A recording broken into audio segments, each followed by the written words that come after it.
ప్రజలందరికీ నమస్కారం. ఈరోజు మనం తెలుసుకోవాల్సింది సెప్టెంబర్ నెల వృశ్చిక రాశి ఫలితాలు.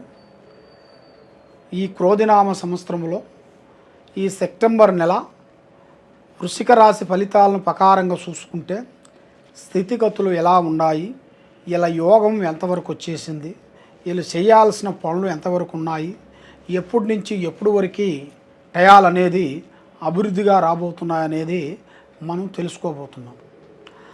జై సమ్మక్క సారలమ్మ వనదేవత మహాశక్తి అంబవారు జై కొండదేవత.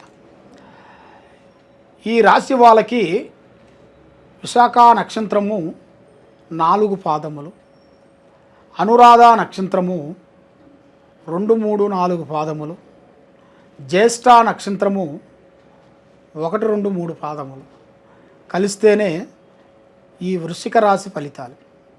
కాబట్టి ఈ వృశ్చిక రాశి వాళ్ళకి ఆదాయములో 8, ఖర్చులో 14, రాజపూజిత 4, అవమానాలు 5 కనబడుతున్నాయి. కాబట్టి ఈ రాశి వాళ్ళకి చాలా వరకు పెద్ద స్థాయిగా ఎదగాల్సిన కళలు కనబడుతున్నాయి. సినీ ఫీల్డ్ కానీ, రాజకీయ పరంగా కానీ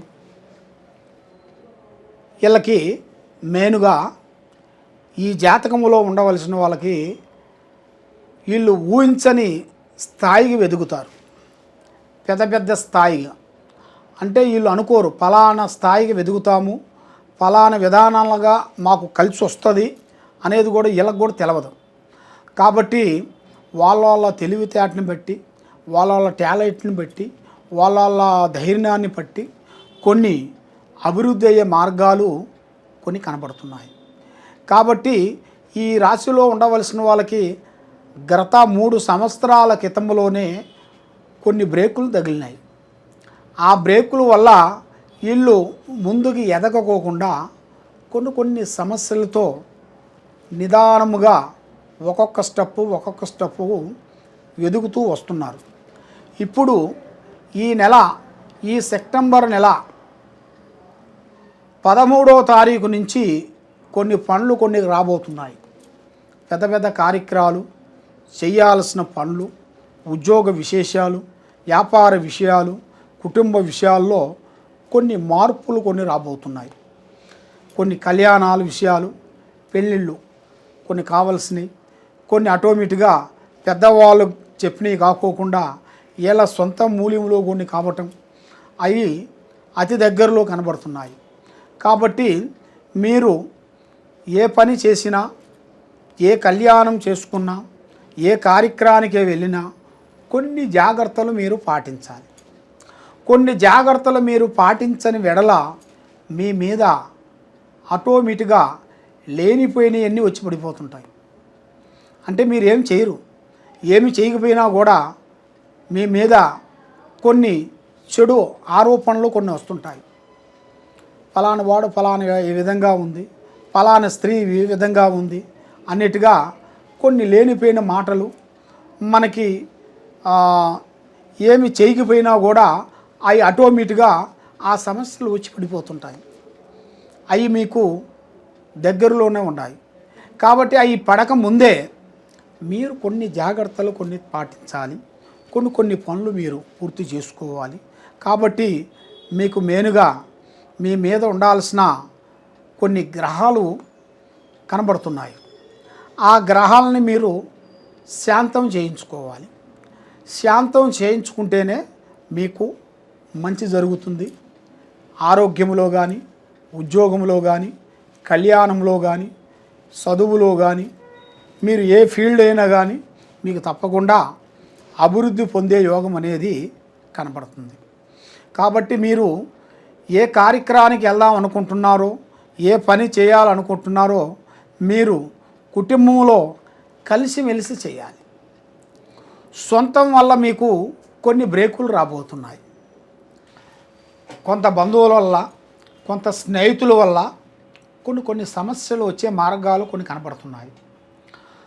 కాబట్టి మీరు ఏ కార్యక్రమం చేయాలనుకున్నా కూడా సొంత ఆలోచనలోకి పోకోకుండా మనకి కుటుంబంలో ఉండవలసిన వాళ్ళని సంప్రదించి వాళ్ళ డైరెక్షన్ తీసుకొని మీరు ముందడుగు వేస్తే తప్పకుండా మీకు మంచి రిజల్ట్ కనబడుతుంది.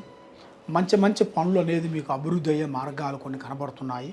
కాబట్టి మెయిన్గా మీ జాతక బలంలో చూసుకుంటే ఈ శత్రు దోషాలు కొన్ని కనబడుతున్నాయి.